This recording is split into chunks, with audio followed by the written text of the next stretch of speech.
Hi, welcome to the bathtub. This is the old masturbator, Scott Bradfield. We have so much happening in this show, so many things happening that I brought the whiteboard up. I carried this up from the garage, almost killed myself because I wanted to keep track of all the different things we're going to do in this episode.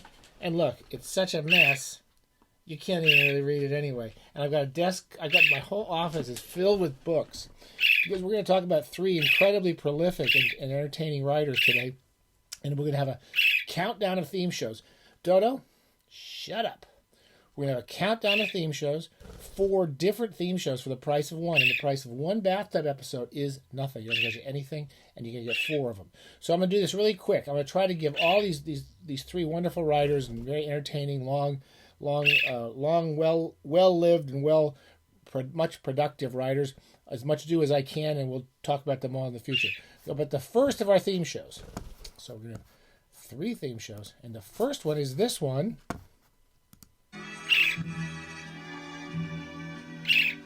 Dodo likes this song. And we're going to stop it super quick because Vera Lynn has been dead for ages. And whenever I play that song, they put a lien on my show. They won't play it. So I'm trying to reduce that song to a point where they actually let me play a little clip of it.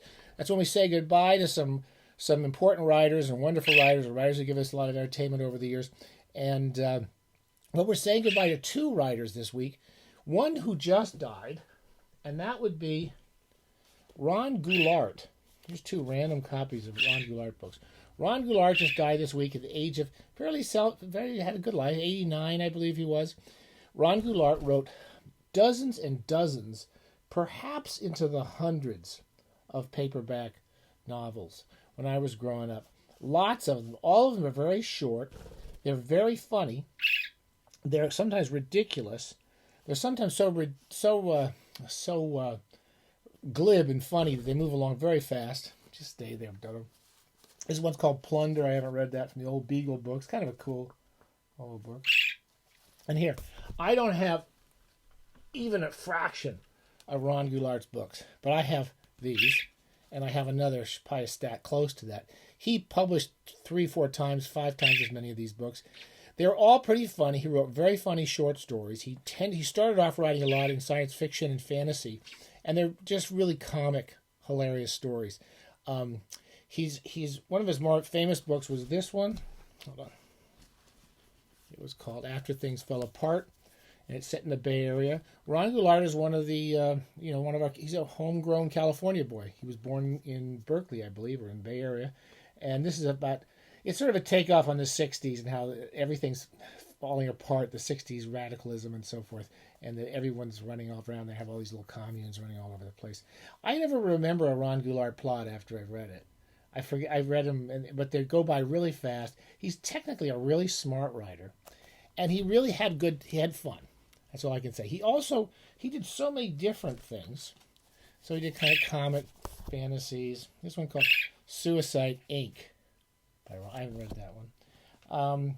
He did a lot of books for Daw when Daw started off. I haven't read this one in Big Bang, but I think of the Odd Job series I've read. I remember this one was funny. Hello, Lemuria. Hello is pretty funny. It's a takeoff. He's very good at takeoff on wacky, crazy people like science fiction conventions and people who believe in Lemuria and stuff. That was a pretty funny one. Dodo? And he did also, he would write a lot. He had a few books. It seemed like he had a book out every month when I was growing up. He did lots of Battlestar Galactica novelizations. I haven't read them, but I bet they're pretty fun. I bet he knows what he's doing. Whenever you read a Goulart book, I got to say, technically, he's very interesting. He really knows how to move a scene along, and he stays with his point of view. He's a very sharp, smart, funny, enjoyable writer.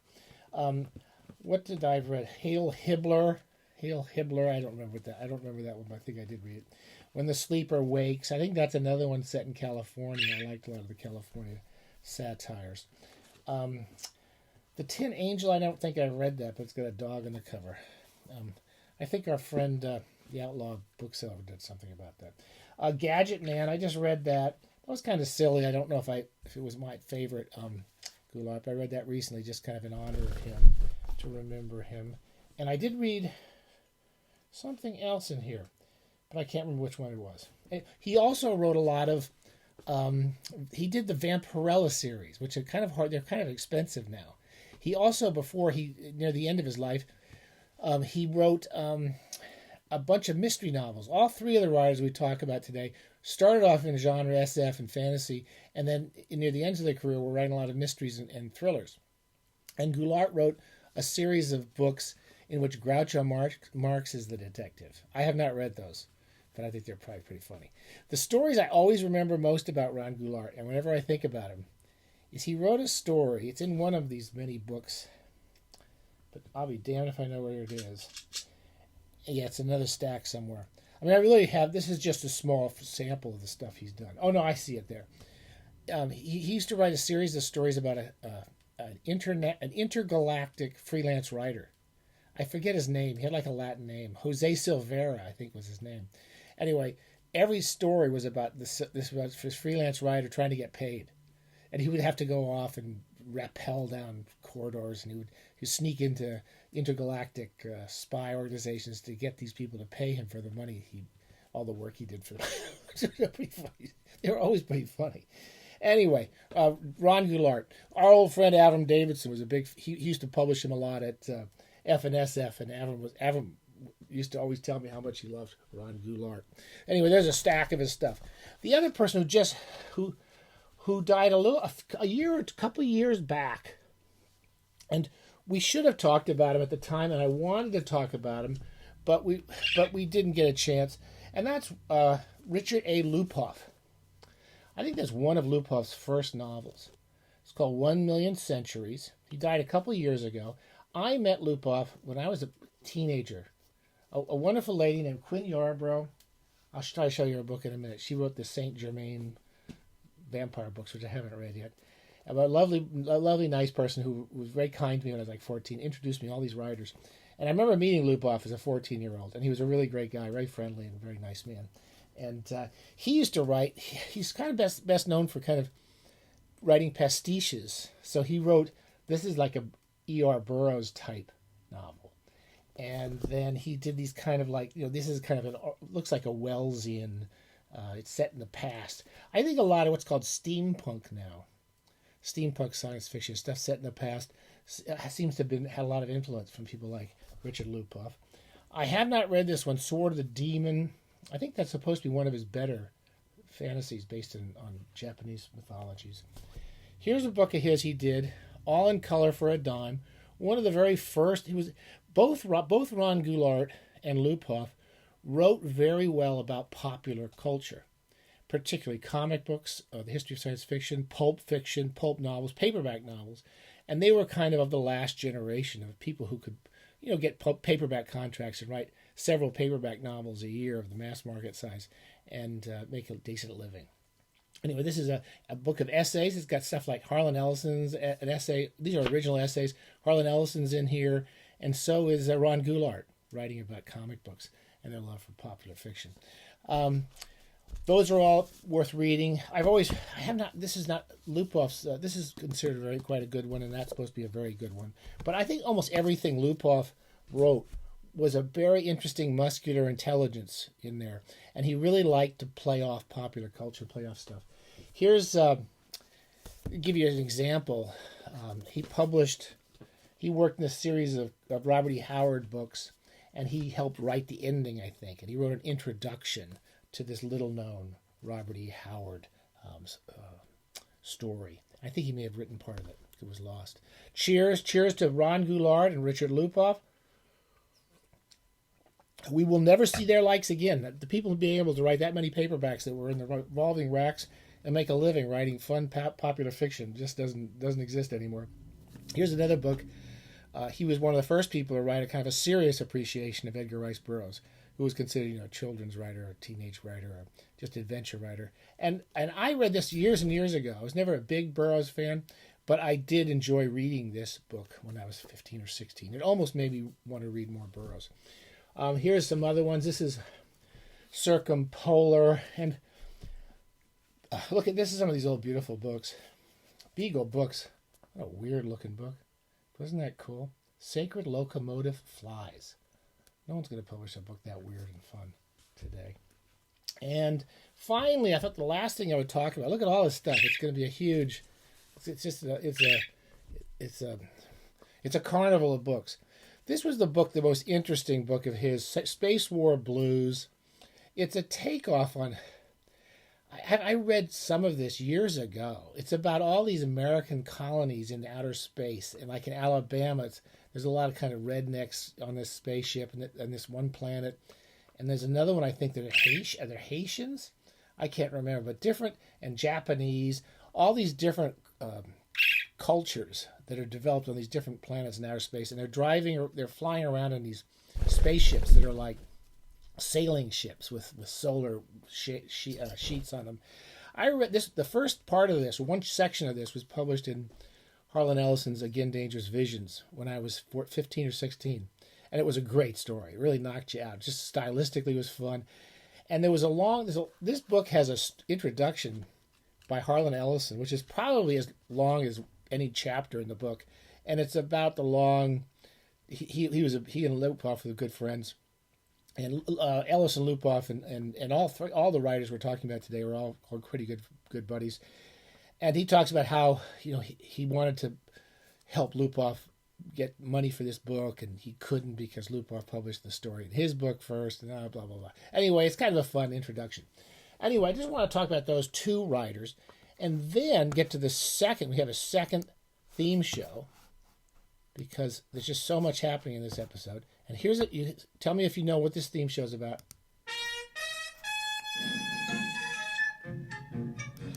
That's right. It's an episode of Pointless Adventures in Literature. So we're having two theme shows. The same show. We're going to try to get this and not make it too long. That's why this whole board is up here, and it's why the whole show is brought to you by AWCMA, the shadowy, nebulous organization that exists just at the periphery of our understanding, like a Thomas Pynchon culture. And there it stands for Amazon and the Washington Post can kiss my ass. We hate those companies. We hate the people owned by Bezos who treat people like algorithms, and yet we still sometimes buy books from them. What the hell can we do? We do it. We don't want to do it. And sometimes we read the Washington Post, though. Those people they're bastards. That's my experience. Oh my God, Dodo. Anyway, here's one other book I wanted to show you. Look at this beautiful book. Richard Lupoff's The Great American Paperback. Isn't that a beautiful book? Look at that. It's filled with covers and pictures. I mean, I just love this book because it has all these lovely, well-produced photos of the old paperbacks in the heydays of the paperbacks. And so both Goulart and Lupoff were kind of cultural historians as well as terrific, entertaining writers. This is a quick anecdote. Pointless Adventures in Literature. We're going to check these off, by the way. Dodo, can you be careful now? Don't hurt yourself. So we did saying goodbye to Lupoff, and now we're doing Pointless Adventures. Years and years ago, as I mentioned, I met a bunch of science fiction writers when I was like 14 or 15, and my friend Quinn Yarbrough took me around. I was a kid. She was just being nice and introduced me to people. And one day she took me to Randall Garrett's house. I should show you a Randall Garrett book here. Here's a book. Randall Garrett gave me that book when I was 14 years old. It was his. I haven't read it, but anything you could do. And Randall Garrett was this really big guy. And he was there with another guy, and his wife was there. And another guy was kind of beard and a mustache. And they had just come back with these. They were wearing they're like kind of stuff knights in the old round table would wear their underwear, these long sheets and stuff. And they just come from one of the early Society for Creative Anachronism things where they all with swords and they just play out in the park and stuff like this. And the guy who was with them was Michael Kurland. Now I got to go get his books because look, all the stuff that's in this house. Oh my gosh. His name was Michael Kurland. And I was like 14. I sat around talking to these guys, and they were very nice to me, and then I never saw them again. Michael Kurland, that's Michael's last book, Whatever the Cost. We'll talk about those in a minute. Now, Garrett was a very interesting guy we'll talk about him on another episode someday. But for now, it was Kurland that kind of interested me at the time. And I remember reading some of his science fiction and fantasy about the time I met him. One was The Unicorn Girl. And The Unicorn Girl was a sequel to a book, which I don't have, called The Butterfly Kid, which is a kind of a cult book from the 60s, written by Chester Anderson. This is a novel written by Chester Anderson and Michael Kurland. Is that not a cool cover? Not a cool old pyramid cover. And I read The Unicorn Girl. And I read the Butterfly Kid as well, and they were sort of 60s pop comedy, science fiction. I think they were aliens coming from outer space or something. I forget what was happening, but it was very funny stories, and they were kind of taking the piss a bit out of science fiction ideas. And they were very fun, very quick, very light reads. I enjoyed them. I read a couple of other books of Michael's when I was a kid. I believe I read Transmission Error, which was pretty funny. He reminds me a lot of Ron Goulart. Very funny, very quick, very technically smart, very fast, and very imaginative. He doesn't take his genre too seriously. I haven't read these. Tomorrow Night.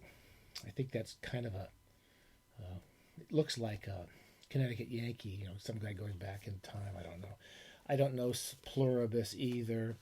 The Whenabouts of Burr, I think that's another one of his. I didn't read any of the Daw books about that time. I wasn't reading much science fiction, but that was kind of a time travel thing.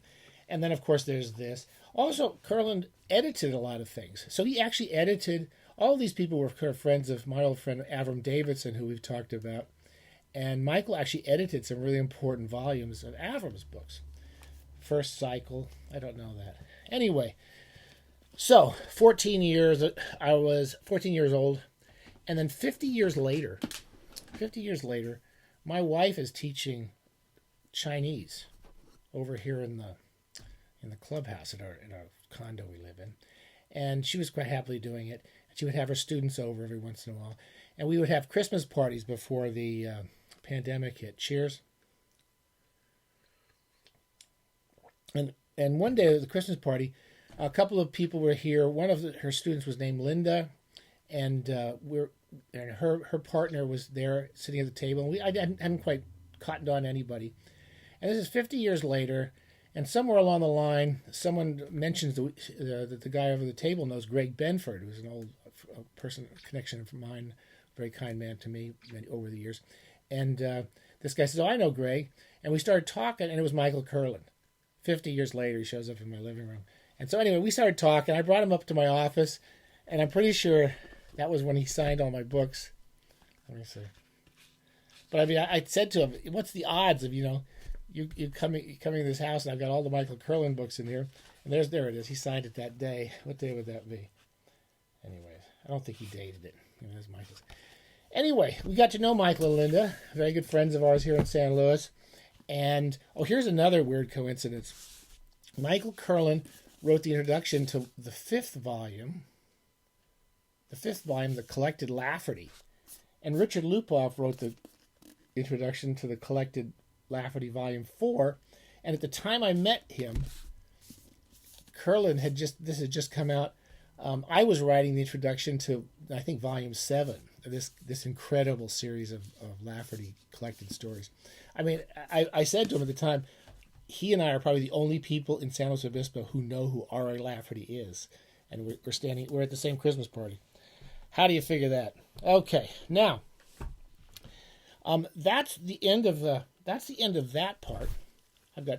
There's no book show in the world where a guy wipes bird poo off him. You probably even got to see that come out, and I'll get to see it. I'll enjoy it in the repeats. I'm going to go really quickly to our last theme show. Again, 3 theme shows in one. 3 theme shows in one, and what could it be but... And we can't do it with Lucky, because Lucky's terrified of Dodo, but I'll bring Lucky up next time and Dodo can go in the cage. I wanted to talk about Michael Kurland's newest book, which I haven't read, Whatever the Cost. But I said to Michael, I want to get some of your and Lupoff's books. I saw Michael last week. I said, bring some books I can show on the show so I can tell them they're out there. This is Michael's latest book. It's called Whatever the Cost. It's from Sidgwick and Severn House in England, which I didn't even know was still around, but they were always a cool hardcover house who did lots of kind of genre fiction, not popular fiction, science fiction, fantasy, thrillers and so forth. He brought me this, and I said, well, I want to read the first one. He said, well, he didn't like the cover. The first of this series, it's a new series from Michael, set in just at the beginnings of World War II. And it's about a couple of kind of counter-espionage agents, one of whom is named, he's an American, named, whatever his name is, Welker. And then a married English couple called the Savoys. So I thought, well, I hadn't read Michael's stuff in a long time, and I thought, well, I don't know if I want to read it, because then maybe if I just won't read it, because then what if I don't like it, then I'll say something bad.